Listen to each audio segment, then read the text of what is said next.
ఆర్టీసీలో మహిళలకు ఉచిత ప్రయాణం కల్పించటంతో మగవారు తీవ్ర ఇక్కట్లు ఎదుర్కొంటున్నారు.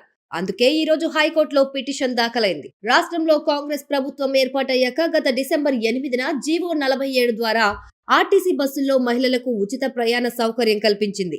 దీనిని సవాల్ చేస్తూ నాగోల్కు చెందిన హరేందర్ కుమార్ హైకోర్టులో పిల్ దాఖలు చేశారు. ఆర్టీసీ కేంద్ర చట్టాల మేరకు ఏర్పాటు అయిందని, కాబట్టి ఫ్రీ జర్నీపై రాష్ట్రం నిర్ణయం తీసుకునే అధికారం లేదని ఆయన పేర్కొన్నారు.